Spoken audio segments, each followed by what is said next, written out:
Pagtatapon ng upos ng mga sigarilyo at basura sa mga kanal sa Dagupan City, mahigpit na tinututukan ngayon ng Waste Management Division.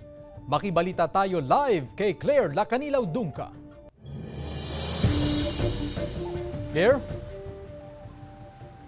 Chris, mahigpit na ipinatutupad ng otoridad ang iba't ibang ordinansa lalo na sa bawal na pagtatapon ng basura sa hindi angkop na lugar. Isa sa mahigpit na tututukan ng Waste Management Division, katuwang ang Task Force Disiplina, ang pagtatapon ng upos ng sigarilyo. Ang pagtatapon ng upos ng sigarilyo at basura sa ilang drainage system sa Dagupan City. Nagdudulot din ng masangsang na amoy ang basura sa lugar. Ayon sa monitoring ng WMD, marami na raw nahuhuli ang task force. Kaya naman, hindi maiwasan ng ilang negosyante at mamimili na maapektuhan. Nasa kanila na yun kung isasaayos nila yung pagtapon ng kung minsan maraming bisita na ano bang ganito, masangsang ang amoy, sabi nga ma'am. Okay lang naman po.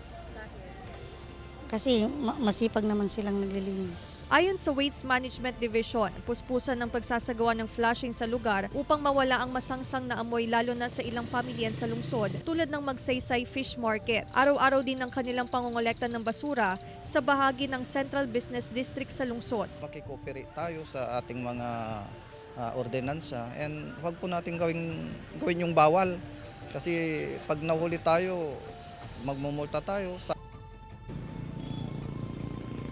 Chris, ayon sa Waste Management Division ay patuloy ang kanilang pagsasagawa ng shifting sa kanilang manpower para sa puspusang pagsasagawa ng clearing operation lalo na sa Central Business District.